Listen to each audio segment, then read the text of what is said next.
Puji Tuhan. Haleluya.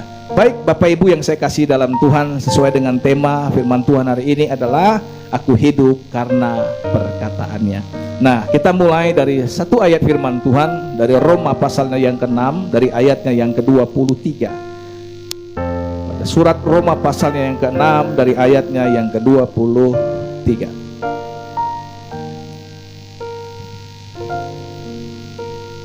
Saya rindu Bapak Ibu kita sama-sama membaca firman Tuhan ini. 3, 2, 1, iya. Sebab upah dosa ialah maut, tetapi karunia Allah ialah hidup yang kekal dalam Kristus Yesus Tuhan kita. Sebab upah dosa ialah maut. Dan Roma pasal 3 ayat 23 berkata, karena semua orang telah berbuat dosa. Nah, dalam Roma pasal yang ketiga ayat yang ke-23 saya akan baca Bapak Ibu, karena semua orang telah berbuat dosa dan telah kehilangan kemuliaan Allah. Nah, ada sesuatu yang hilang dari kehidupan setiap orang, dan biasanya kalau kita kehilangan, kita akan merasakan sesuatu ada yang kurang dalam hidup kita. Apakah Bapak Ibu hari ini kita belajar peka? Kita belajar untuk bisa merasakan sesuatu yang begitu berharga yang hilang, yaitu kemuliaan Allah. Setan tidak takut kepada siapapun, ya, jabatan apapun, predikat apapun, kita punya gelar setinggi apapun. Setan nggak takut dengan itu semua. Tapi yang setan takuti adalah ketika kita berada dan memiliki kembali kemuliaan Allah. Katakan amin. Nah, ketika kita kehilangan kemuliaan Allah, saudaraku, dosa itu masuk karena kita telah berbuat dosa. Nah, ada upah dosa. Upah dosa itu adalah maut, kata firman Tuhan dalam Roma pasal yang ke-6 ayat yang ke-23 tadi. Tetapi karunia Allah ialah hidup yang kekal dalam Kristus Yesus Tuhan kita.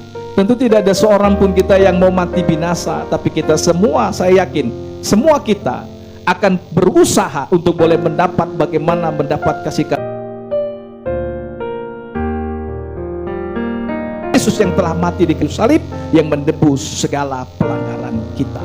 Ada sebuah ayat dari firman Tuhan yang melukiskan orang telah melakukan dosa. Efesus pasalnya yang kedua ayat yang pertama, kitab Efesus pasal yang kedua ayat yang pertama. Demikian firman Tuhan, kami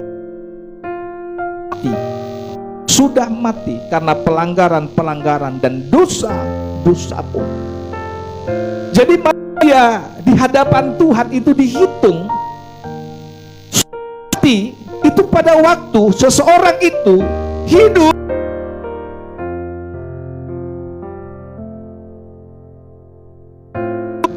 orang bisa bernafas, orang bisa bergerak, orang bisa beraktivitas. Menurut kamus bahasa Indonesia itu bisa bernapas, bergerak, bisa berbuat sesuatu. Jadi ketika berbicara orang dia bisa bernapas, dia bisa berbuat sesuatu. Tetapi di hadapan Tuhan, ketika seseorang itu dahulu hidupnya sudah melakukan dosa, melakukan pelanggaran-pelanggaran, dosa-dosa dan pelanggaran kita. Jadi, karena yang bisa berbangga-bangga tentang keadaan hidupnya sekarang. Di hadapan Tuhan sebenarnya kita sudah mayat-mayat yang berjalan tanpa nafas Allah, tanpa roh Allah, karena Tuhan dan kemuliaan Tuhan telah hilang dari kehidupan manusia yang telah melakukan dosa. Jadi tema firman Tuhan hari ini, saudaraku, aku hidup karena perkataannya. Aku hidup karena perkataannya. Jadi sebenarnya kita ini hidup, dihitung hidup karena firman Tuhan, karena perkataan. Nah, kita masuk kepada satu contoh. Ada sebuah peristiwa yang penting yang dicatat dalam Alkitab, dalam Yohanes pasal 8. Bapak Ibu persiapkan Alkitab kita dan kita akan memperhatikan ayat ini.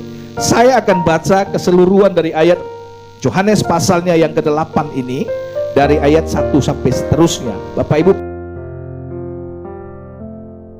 zina. Lalu mereka pulang masing-masing ke rumahnya. Perhatikan ayat 1. Tetapi Yesus pergi ke Bukit Zaitun. Yesus pergi ke Bukit Zaitun. Datang kepadanya, ia duduk dan mengajar mereka. Perhatikan Bapak Ibu yang saya kasih dalam Tuhan, sebuah peristiwa dalam sebuah rangkaian yang sangat penting yang dicatat dalam Yohanes pasal 8. Ada seorang perempuan yang melakukan dosa. Nah, pada waktu Yesus berada di bait Allah, saudara catat di situ, dia berada lagi di bait Allah dan seluruh rakyat datang kepadanya. Ia duduk dan mengajar mereka. Maka ahli-ahli Taurat dan orang-orang Farisi membawa kepadanya seorang perempuan yang kedapatan berbuat zina. Mereka menempatkan perempuan itu di tengah-tengah, lalu berkata kepada Yesus, Rabi, perempuan ini tertangkap basah ketika ia sedang berbuat zina. Musa dalam hukum Taurat memerintahkan kita untuk melempari perempuan-perempuan yang demikian. Apakah pendapatmu tentang hal itu? Mereka mengatakan hal itu untuk mencobai dia, supaya mereka memperoleh sesuatu untuk menyalahkannya. Tapi Yesus membungkuk, lalu menulis dengan jarinya di tanah. Dan ketika mereka terus-menerus bertanya kepadanya, ia pun bangkit berdiri lalu berkata kepada mereka, barang siapa di antara kamu yang tidak hendaklah ia yang pertama melemparkan batu kepada perempuan itu. Membungkuk pula dan menulis di mendengar perkataan itu, pergilah mereka seorang demi seorang. Akhirnya tinggallah Yesus seorang diri dengan perempuan itu yang tetap di tempatnya. Kata kepadanya, hai perempuan, orang yang menghukum engkau? Jawabnya, tidak ada Tuhan. Aku pun tidak menghukum engkau.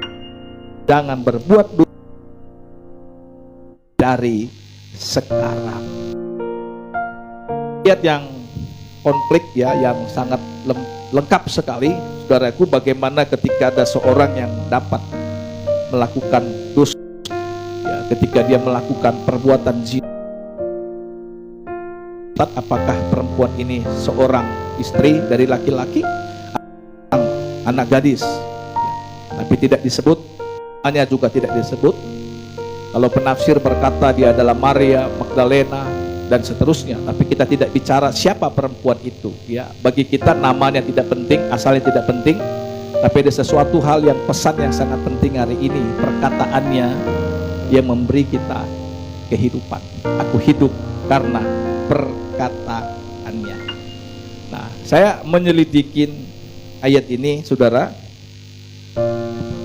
Dia berada di bait Allah, tepat. Jadi tidak mungkin dia bisa menulis di tanah kalau Yesus berada di dalam. Kira-kira begitu. Nah, jadi kita perlu melihat historika sejarah kira-kira peristiwa itu. Nah, dia ada di halaman bait Allah. Halaman bait Allah, catat baik-baik, halaman bait Allah. Bahkan penafsir berkata, halaman bait Allah di Yerusalem itu adalah bait Allah Salomo. Nah, di sana ada tabut perjanjian, di sana ada 2 loh batu, di sana ada tongkat Harun yang berbunga, di sana ada buli-buli yang berisi dengan roti atau mana. Nah, saudara yang saya kasih dalam Tuhan, sebuah peristiwa yang sangat penting ketika dia berada di bait Allah, mengajar. Apa yang Yesus ajarkan? Yang Yesus ajarkan adalah berita tentang kabar baik, berita tentang kasih, berita tentang belas kasihan kepada banyak orang. Ketika dia sedang mengajar banyak orang di bait Allah, Alkitab berkata, saudaraku, rakyat datang kepadanya, ia duduk mengajar mereka. Nah, tiba-tiba ada ahli-ahli Taurat dan orang-orang Farisi atau Farisei. Mereka adalah orang-orang yang kaya, orang-orang yang terhormat, orang-orang yang punya jabatan ya di tengah-tengah bangsa itu. Nah, mereka datang kepada Yesus membawa perempuan ini yang kedapatan berbuat zina, menempatkan perempuan itu di tengah-tengah. Bayangkan, saudara. Dan ini kondisi, saya mau ajak jemaat untuk bisa sebentar berpikir, merenungkan. Dan kalau kita ada dalam peristiwa itu, di depan kita ada Yesus yang sedang berkhotbah, Lalu kita sebagai jemaat yang duduk mendengar dengan baik khotbahnya, lalu tiba-tiba ada seorang perempuan yang dibawa di tengah-tengah, dan mereka menyebut perempuan ini adalah perempuan yang kedapatan berbuat zina. Sekarang posisinya, jika itu adalah kita,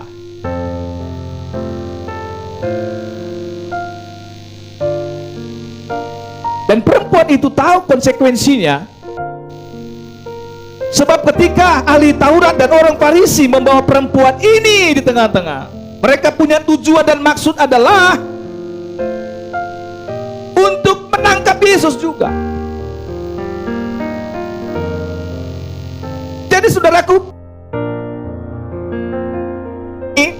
tapi ada sasaran pentingnya itu adalah Yesus sendiri.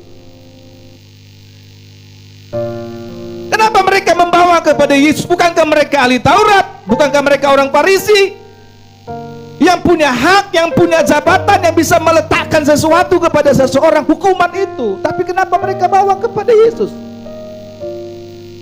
Ada dua hal penting yang perlu dilihat di situ. Yang pertama, saudaraku, mereka menginginkan jawaban, dan Alkitab mencatat kenapa mereka terus-menerus bertanya, apa pendapatmu? Bapak Ibu, ketika itu ada orang-orang yang datang dengan suasana yang sangat hatinya panas, wajah yang geram, yang penuh amarah. Mereka datang bukan sebagai jemaat yang bertanya, yang tidak mengerti, bukan. Atau ketika mereka bertanya, guru, apa pendapatmu tentang perempuan ini? Enggak begitu. Tapi mereka datang dengan wajah yang sangat penuh amarah. Mereka punya target ini. Apa jawabanmu? Apa jawabanmu? Hei, jawablah segera. Inilah waktunya kami menangkap engkau. Sementara perempuan ini menangis. Dia tahu itulah akhir hidupnya. Tidak ada cerita lain, dan hari itu dia harus mati, dilempar dengan batu. Ulangan pasal 20 ayat 5 berkata, jangan berzina. Ketika ditangkap dalam kitab Imamat dikatakan, orang itu harus dihukum mati atau dirajam. Udah gak bisa berbuat apa-apa, dibawa di tengah-tengah. Bukan ini targetnya. Target mereka itu adalah Yesus. Apa jawabanmu? Apa pendapat tentang hal ini? Yesus diam. Lalu mereka mendesak dan bertanya lagi terus menerus, apa pendapatmu? Apa pendapatmu? Lebih, apa pendapatmu? Gitu. Farisi ahli Taurat, wajahnya ngeri, seram-seram juga, saudara. Apa pendapat?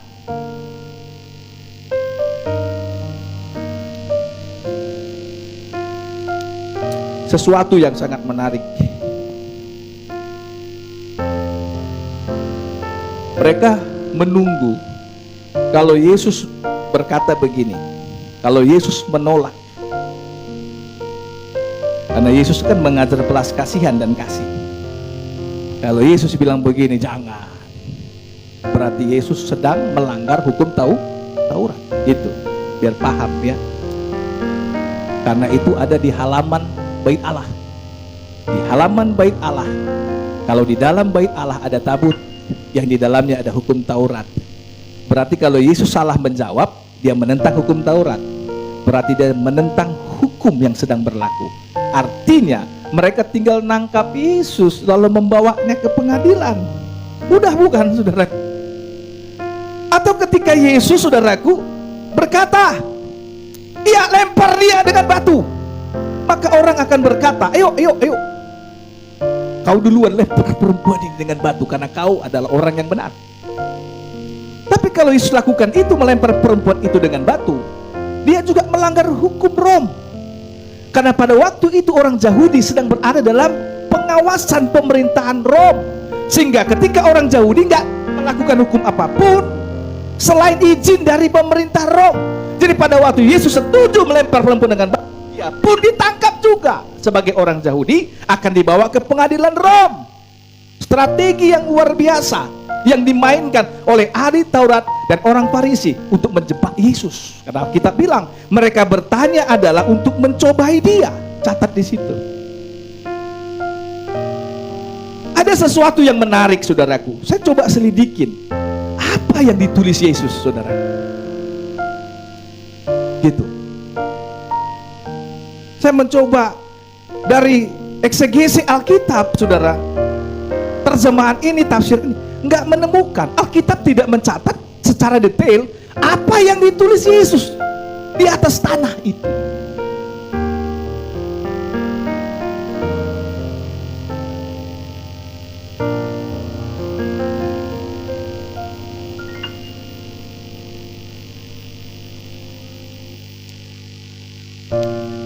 Tapi Bapak Ibu,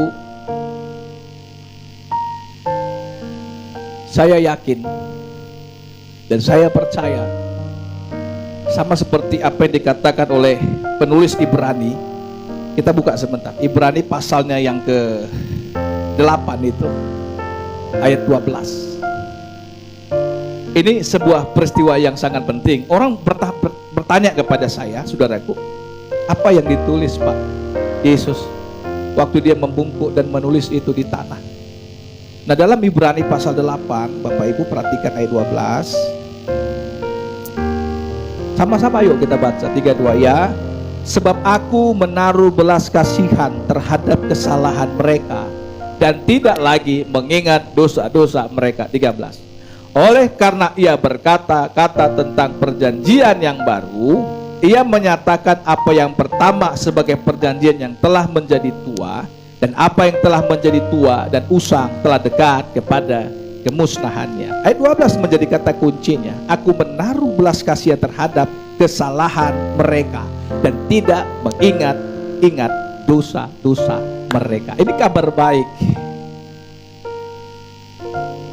Apa yang Yesus tulis di tanah, di atas debu tanah itu,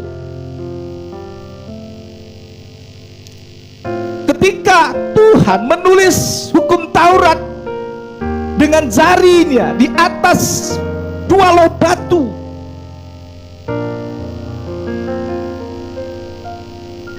dan dia menulis hukum yang mengasihi dia dan hukum yang mengasihi sesama, vertikal dan horizontal itu. Ada hukum yang mengatur mengasihi Tuhan dengan segenap hati, ada hukum yang mengatur mengasihi sesama dengan segenap hati. Lalu dia menulis sesuatu di atas. Hari itu menjadi suasana yang sangat hening. Orang berhenti bertanya, orang berhenti mendesak. Ada orang yang sedang tersungkur menangis, ada orang yang sedang marah semarah-marahnya. Tapi ada tangan yang lembut yang menulis di atas tanah. Orang bertanya apa yang dia tulis. Dan pada waktu itu ahli Taurat lihat apa yang dia tulis.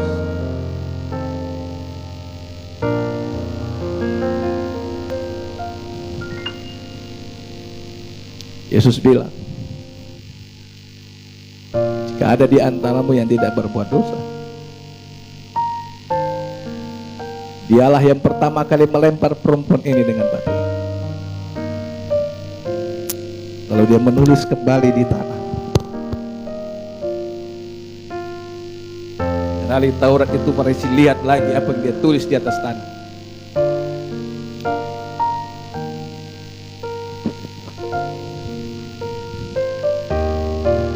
Ibrani berkata tadi, saudaraku, 8 tadi. Sebab aku menaruh belas kasihan terhadap kesalahan mereka dan tidak mengingat dosa-dosa mereka. Di atas tanah itu gampang terhapus, itu gampang tertutup. Kenapa Yesus tidak berbicara mengungkapkan dosa-dosa mereka? Kalau Yesus pada hari itu berbicara tentang pelanggaran ahli-ahli Taurat, dia berbicara tentang pelanggaran orang-orang Farisi, dia mendengar dosa-dosa mereka, sama-sama matilah semua, saudaraku. Dia tahu dosanya, dia tahu pelanggarannya, dia tahu kesalahannya. Apa yang gak dia tahu? Dia tahu pelanggaran-pelanggaran kita. Tapi dia menulis di atas debu tanah, karena manusia itu berasal dari debu tanah. Dan itu gampang terhapus. Angin bertiup saja, itu akan terhapus. Jadi Bapa di surga, Yesus berkata, dia melihat kesalahan-kesalahan itu dengan penuh belas kasihan. Sementara ahli-ahli Taurat memandang sebuah kesalahan dengan penuh amarah. Mereka menginginkan kematian, mereka menginginkan darah, mereka menginginkan kebinasaan dari orang yang berdosa. Tapi Yesus, aku menaruh belas kasihan terhadap kesalahan mereka dan tidak mengingat dosa-dosa mereka. Oleh karena itu, dia berkata tentang perjanjian yang baru yang menyatakan pertama sebagai perjanjian yang lama menjadi tua dan usang telah dekat pada kemusnahannya. Sehingga ketika dia menulis dengan tulisan perjanjian yang baru, yaitu mengasihi sesama, mengasihi Tuhan dengan segenap hati dan mengasihi sesama dengan segenap hati seperti dia mengasihi dirinya sendiri. Dia menulis tentang pelanggaran-pelanggaran manusia di atas tanah. Siapa yang tidak berdosa, lemparlah perempuan ini duluan dengan batu. Yang pertama, Yesus nggak bisa dituntut dengan hukuman apapun, karena ketika Yesus berkata, siapa yang tidak berdosa, lemparlah perempuan ini dengan batu.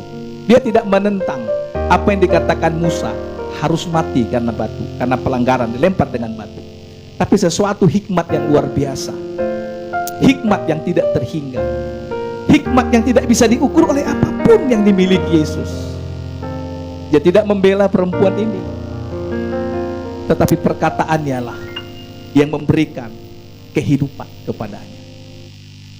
Sehingga ketika saudaraku, kita boleh mendengar apa yang menjadi tema hari ini, aku hidup karena perkataannya. Ini adalah sebuah pengalaman yang dialami seorang perempuan yang berdosa. Gak ada yang bisa memberikan hidup padanya, tidak ada yang bisa menjamin kehidupan padanya. Hari itu gak ada yang bisa menjamin. Orang-orang yang mendengar khotbah pun, siapa yang tahan melihat orang-orang yang sedang beringas, mengancam dengan kematian, saudaraku. Saya yakin ada orang yang akan pergi, ada orang yang pura-pura bagaimana, saudaraku. Gak ada yang membela dia, ada Yesuslah pembela satu-satunya.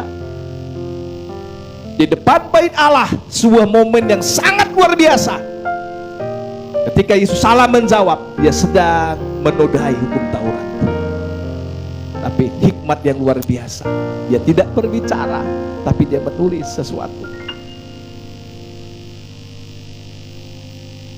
Sama seperti tulisan yang menegur seorang raja di dinding dengan berkata, menen menen tekel uparsit. Dan itu kembali ditulis Yesus, saudaraku, dengan sederhana di atas debu tanah. Apalah yang ditulis Yesus ketika mereka melihat, wah, ini dosaku. Mereka baca, ini pelanggaranku. Mereka baca lagi, ini dosaku. Lalu mereka jadi diam, gak ada yang bicara satupun. Dan akhirnya orang yang dituakan pergi, satu-satu pergi, satu-satu pergi. Tinggallah Yesus dan perempuan itu. Lalu Yesus bangkit berdiri. Perhatikan ayat 9, ayat 8. Lalu ia membungkuk pula dan menulis di tanah. Tapi setelah mereka mendengar perkataan itu, pergilah seorang demi seorang, mulai dari yang tertua. Akhirnya tinggallah Yesus seorang diri dengan perempuan itu yang tetap di tempatnya. Perhatikan, lalu Yesus bangkit berdiri dan berkata kepadanya, hai perempuan, di manakah mereka? Tidak adakah seorang yang menghukum engkau? Roma 6 berkata tadi, saudaraku, Roma pasal 3 itu, karena semua orang telah berbuat dosa. Saya yakin yang ditulis itu adalah pelanggaran-pelanggaran. Yang ditulisnya di atas tanah itu adalah dosa-dosa yang dilakukan. Tapi dia gak menulis permanen pada loh batu, tapi dia menulisnya di atas tanah. Dia tidak mengingat-ingat kesalahan, dia tidak mengingat-ingat pelanggaran-pelanggaran kita. Dia menaruh belas kasihan terhadap pelanggaran dan kesalahan itu. Jadi luar biasa. Tidak seperti ahli Taurat yang menaruh benci, dengki, amarah, bahkan sebuah tekad membunuh. Bukan hanya dua yang mereka membunuh, Yesus dan perempuan itu menjadi target. Karena peristiwa itu dekat pada hari Paskah. Mereka cari momen-momen yang tepat, gak bisa nyalahkan Yesus. Dan mereka bilang ini momen yang paling baik. Tapi Yesus akhirnya melepaskan perempuan itu juga dan berkata, di manakah mereka? Tidak adakah seorang yang menghukum engkau? Jawab Yesus. Jawabnya, Tuhan, tidak ada Tuhan. Lalu kata Yesus, aku pun tidak menghukum engkau. Pergilah dan jangan berbuat dosa lagi mulai dari sekarang. Jadi kita kembali kepada firman Tuhan ini, Bapak Ibu. Sebenarnya satu-satunya orang yang tidak bersalah pada peristiwa itu hanya Yesus. Dan dia adalah orang yang paling berhak merajam perempuan ini dengan batu. Gak ada lagi satupun yang dengar khotbahnya tadi pun sudah pergi semua. Gak ada yang berani pegang satu batu pun melempar perempuan ini. Gak ada luka, gak ada cacat, gak ada tanda. Perempuan ini dianiaya karena pelanggarannya.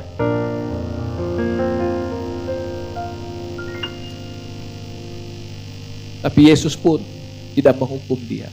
Bahkan dikatakan pulanglah dan jangan berbuat dosa lagi mulai dari sekarang. Ini adalah kabar baik. Nah, kalau kita perhatikan dalam Lukas pasal 4 ayat yang ke-18,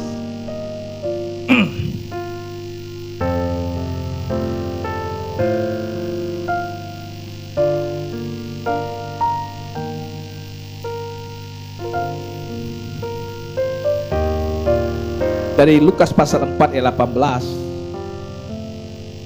Roh Tuhan ada padaku, oleh sebab Ia telah mengurapi aku untuk menyampaikan kabar baik kepada orang-orang miskin, dan Ia telah mengutus aku untuk memberitakan pembebasan kepada orang-orang tawanan dan penglihatan bagi orang-orang buta, untuk membebaskan orang-orang yang tertindas, untuk memberitakan tahun rahmat Tuhan telah datang. Kabar baik yaitu kabar yang menyenangkan. Kabar baik yaitu kabar sukacita.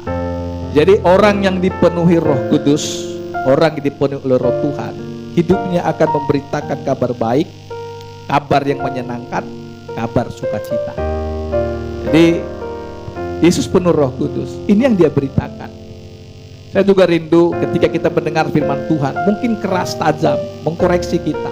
Itu kabar baik buat kita. Jadi bukan kabar berkat lahiriah duniawi, itu kabar baik. Ya, jadi khotbah yang menawarkan mujizat, berkat dan seterusnya, itu kabar baik. Tidak selamanya. Ketika kabar baik diberitakan, kabar itu adalah kabar yang menyenangkan. Seharusnya ketika disampaikan firman Tuhan, dosa kita dikoreksi dan itu menjadi sesuatu yang menyenangkan buat kita. Itu kabar baik buat kita. Amin. Itu kabar baik bagi perempuan yang melakukan pelanggaran itu. Ketika dia divonis untuk mati, tapi Yesus memberikan kebebasan kepadanya, dan dia berkata, pulanglah dan jangan berbuat dosa lagi mulai dari sekarang. Saya minta dulu pemusik sebentar. Kita mau ajak untuk sebuah pujian, saudaraku. Sejauh timur dari barat, kau tenggelamkan dosaku dan tak kau ingat-ingat lagi kesalahanku. Kabar baik mengubah kita. Kabar baik memberikan sukacita kepada kita, saudaraku. Dan saya percaya ketika kabar baik kita terima, dan ini membawa kita kepada Tuhan, semakin dekat dengan Tuhan. Nah, boleh main Didi saja. Saya rindu Bapak Ibu juga yang mengikuti ibadah ini di luar, dimanapun. Kita mau lewat pujian ini, kita bisa merasakan kebaikan Tuhan, kasih Tuhan, belas kasih Tuhan, yang tidak menulis dosa-dosa kita pada batu yang permanen, tapi dia menulis pelanggaran kita di atas debu tanah yang tidak permanen. Dia tidak mengingat-ingat kesalahan kita. Begitu besar kasihnya bagi kita. Haleluya, haleluya. Sejauh timur dari barat, Engkau melempar dosaku. Tiada kau ingat lagi kesalahanku.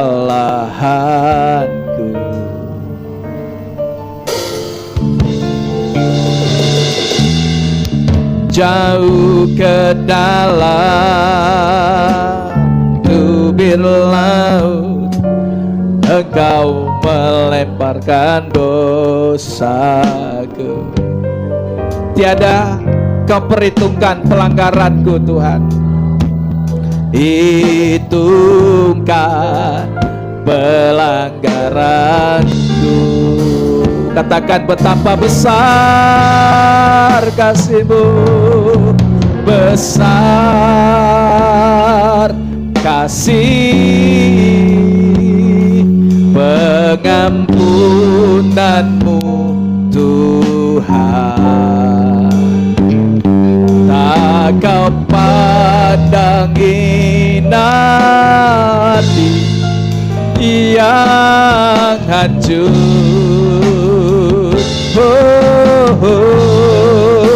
Ku berterima kasih kepadamu ya Tuhan, kepadamu ya Tuhan. Pengampunan yang Kau beri, pulihkanku. Biar musik saja dengan tepuk. Bapak Ibu, kata pengampunan di sini ketika Yesus berkata, pulanglah dan jangan berbuat dosa lagi mulai dari sekarang. Dan itu kabar baik. Ada banyak dosa, ada banyak kesalahan, ada banyak kesalahan, pelanggaran-pelanggaran yang kita lakukan. Kabar baik buat kita semua yang mengikuti ibadah ini. Apakah Anda ada di Papua kah? Di Kalimantan kah? Di Sulawesi, di Aceh, di Padang, di Nias, di Balige, di Sidikalang, di semua tempat. Apapun pelanggaranmu hari ini, apapun kesalahanmu hari ini, apapun yang mengikat hidupmu hari ini, rasa syukur seorang wanita, seorang perempuan, hatinya hancur.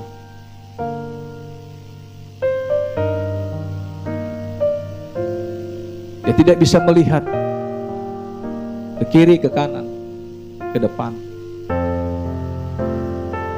Sebab ada orang banyak yang mengelilingi dia dengan penuh kebencian. Dalam hatinya, pagi inilah hidupku akan berakhir. Hari inilah hidupku akan berakhir. Tahukah Bapak Ibu, kesalahan, pelanggaran dan dosa membawa hidup kita berakhir oleh kematian, maut yang memisahkan kita dari Kristus. Saya rindu kita semua yang mengikuti ibadah ini, kita membutuhkan perkataan yang memberikan kita hidup.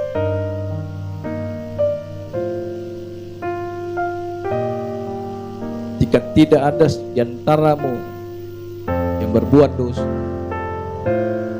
lemparlah perempuan ini dengan batu. Yesus tahu, sekalipun dia orang Yahudi, sekalipun mereka adalah bangsa umat pilihan Tuhan, setiap orang telah melakukan dosa dan pelanggaran.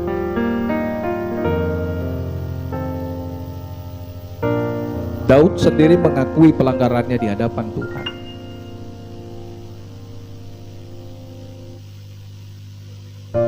Dan diharapkan Daud, Tuhan tidak mengingat-ingat pelanggarannya. Itu sebabnya kita bersukacita dan berbahagia, itulah kabar baik. Kalau Yesus tidak menulis dosa-dosa kita dengan permanen, dia tidak pergi ke bait Allah lalu menunjukkan dua loh batu itu kepada umat Israel, sebab dia tidak begitu tertarik untuk melukiskan dosa dan pelanggaran kita. Yang diinginkannya adalah supaya kita semua ini menjadi tulisan-tulisan yang dapat dibaca, yang dapat dilihat oleh semua orang. 2 Korintus pasal 3 ayat 3 berkata, karena telah ternyata bahwa kamu adalah surat Kristus yang ditulis oleh pelayanan kami, bukan dengan tinta, tetapi dengan roh dari Allah yang hidup, bukan pada loh-loh batu, melainkan pada loh-loh daging, yaitu dalam hati manusia. Demikianlah besarnya keyakinan kami kepada Allah oleh Kristus Yesus. Dengan diri kami sendiri kami tidak sanggup untuk memperhitungkan sesuatu seolah-olah pekerjaan kami sendiri. Tidak, kesanggupan kami adalah pekerjaan Allah. Ini yang Tuhan mau. Dia tidak mau menulis pelanggaran kita di hati yang permanen, tapi yang dia mau tulis adalah hukumnya. Yang mau dia tulis adalah firman-Nya di hati kita, yang lebih dahsyat dari kekuatan tinta. Tetapi dia mau di hati kita ada firman yang ditulis, yang diukir oleh kekuatan Roh Kudus. Bapak Ibu, buka hatimu kepada Tuhan. Dia mau menulis hati kita dengan roh yang kekal, rohnya yang kudus. Dia tidak mau ada hati yang permanen yang diikat oleh dosa dan pelanggaran. Dia tulis di atas debu tanah. Ketika dihembus angin, semuanya akan hilang dan terlupakan. Tapi hari ini dan pagi ini, dia mau di hati kita ada kekuatan roh yang dari Allah yang hidup, bukan pada loh-loh batu di atas tanah, tetapi dalam hati kita hari ini. Terimalah Tuhan Yesus dalam hatimu, terimalah Roh Kudus dalam hatimu. Minta kemurahan Tuhan melepaskan kita dari semua belenggu dosa yang mengikat kita hari ini.